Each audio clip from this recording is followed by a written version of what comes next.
हाय, HD glorious में आप सभी का धन्यवाद। आज हम हिस्ट्री के इंट्रो जानेंगे। मतलब हिस्ट्री का जो परिचय है उसके बारे में जानेंगे। तो आइए हम जानते हैं कि इतिहास क्या है। जानेंगे ना? तो आइए जानते हैं। देखिए यहाँ लिखा है इंट्रो ऑफ हिस्ट्री। दिखाई दे रहा है सभी को?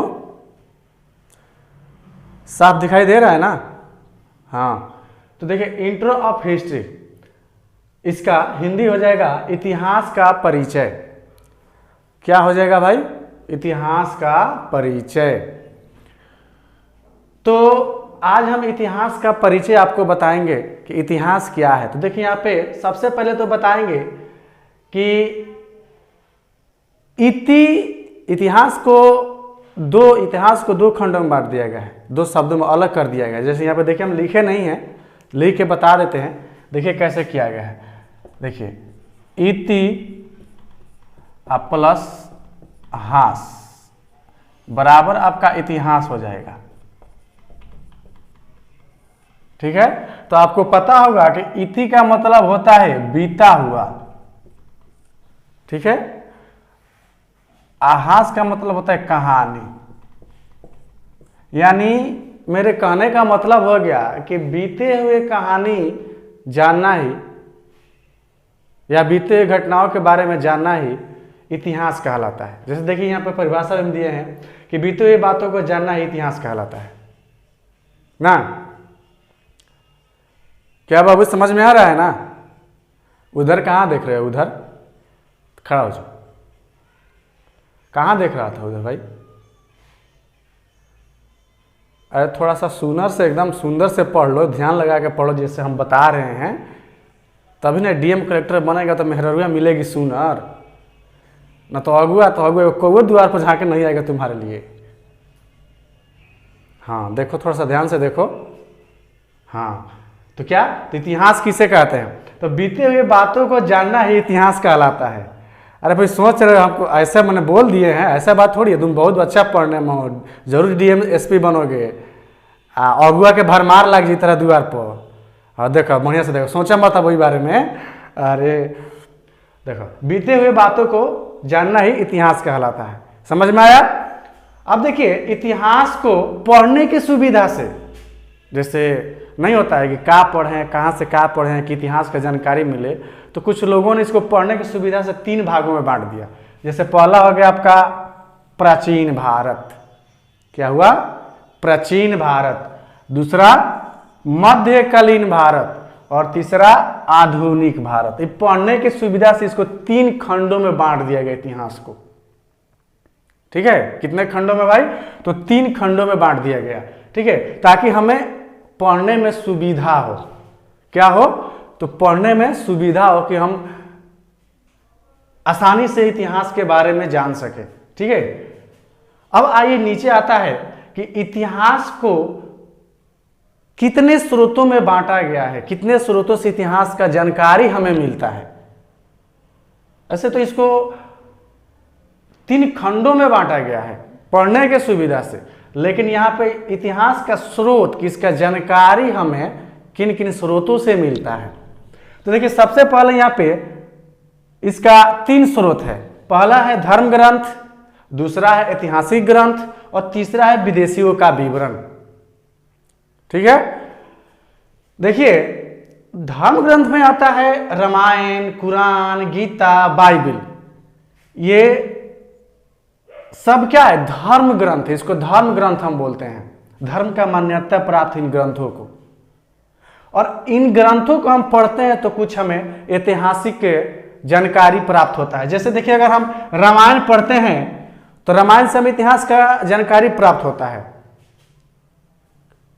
कैसे उस समय पुष्प विमान था, कैसे तीर से लोग मारते थे। तीर जैसे आज गोली बंदूक काम करे, उस समय तीर काम करता था। एगो तीर में राम, देखते होंगे आप, एक तीर मारे राम तो 6 गो तड़कुल एक बार में कट गया। ये सब ऐतिहासिक में सब नॉलेज हमें ज्ञान प्राप्त होता है ना। कुरान है, मोहम्मद हजरत अली जो थे उनको कहाँ ज्ञान का प्राप्ति हुआ, तो अरब में हुआ। तो क्या कि सब इससे भी हमें मिलता है, गीता से भी मिलता है, बाइबिल से भी मिलता है। ये सब क्या है, धर्म ग्रंथ। इनसे हमें इतिहासों के बारे में पता चलता है कि हमारे पूर्वज का क्या इतिहास था। दूसरा आया कि ऐतिहासिक ग्रंथ। ऐतिहासिक ग्रंथ में आपका वेद आ जाएगा। तो वेद कितना होता है? 4 होता है। कितना होता है भाई? 4 होता है। ए भाई इधर ध्यान दो। हाँ, कितना होता है? 4 होता है। ऐसे कहा देख रहे हो भाई मेरे तरफ? और हम सर हैं, हम मैडम थोड़ी लाल लिपस्टिक लगा के थोड़ी खड़े हैं। हाँ ये बबुआ, मैडम रहती तो पता ना तू क्या करता। हमरा के तो तू सर के तो हेंगे देखा तर नजरे न गिरा बा। अच्छा ठीक बा ठीक बा ठीक बा। देखा क्या बतानी हो? हाँ, मैं बताया यहाँ पे कि वेद ऐतिहासिक ग्रंथ में वेद आ जाएगा। हिंदू धर्म में वेद कितना होता है? 4 गो। ऋण वेद, साम वेद, यजुर्वेद, अथर्ववेद। ये चारों वेदों से हमें ऐतिहासिक ग्रंथ का पता चलता है। जैसे इस सब में बताया गया है कि बहुत ऐसे, जैसे साम वेद है, सॉरी ऋण वेद है, इसमें बताया गया है कि मरने के बाद इंसान का जब मृत्यु होता है तो उसे क्या प्राप्त, लोक प्राप्त होता है, परलोक प्राप्त होता है। साम वेद है, इसमें संगीत की उत्पत्ति कहाँ से हुआ, कैसे हुआ, इस सब के बारे में बताया गया है। ऐसे ही यजुर्वेद, अथर्ववेद में बहुत कुछ बताया गया है ना। उसी तरह आता है विदेशियों का विवरण। विदेशियों का विवरण जैसे ये है, विदेशियों का विवरण फायन हो गए, वास्को डिगामा हो गए, हेन सांग हो गए, ये सब विदेश के रहने वाले लोग थे। कोई चीन, ये जो चीन से आए थे, ये वास्को डिगामा फ्रांस से आए थे, ये सॉरी पुर्तगाल से आए थे, और ये आपका तुर्की से आए हुए थे। ये सब लोग कहीं ना कहीं से आए हुए थे और आकर हमारे देशों में कुछ ना कुछ खोज किए। जैसे यहाँ के रहन सहन, यहाँ के बारे में संगीत, बहुत कुछ होगा जिसमें जितना पाया जाता है हमारे देशों में देखा जाता है, सब चीज़ों की उन्होंने खोज किया और जाते जाते एक ग्रंथ अपने अपने नाम से लिख कर चले गए, जिसको हम वृत्तांत बोलते हैं इतिहास में।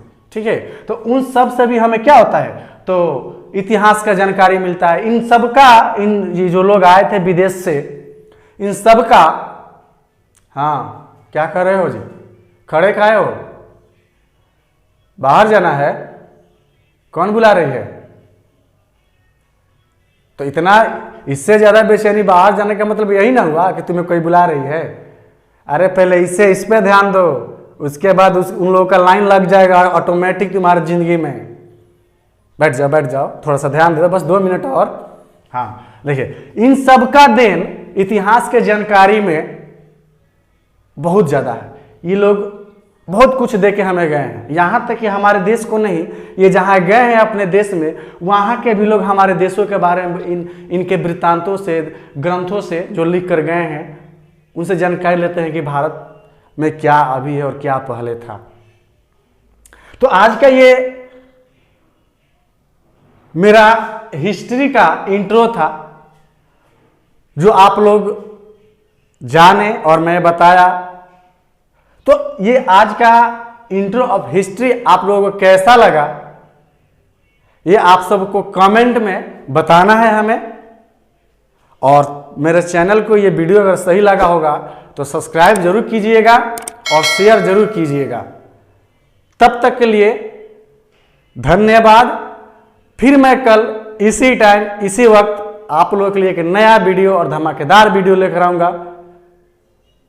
तब तक के लिए जय हिंद, जय भारत।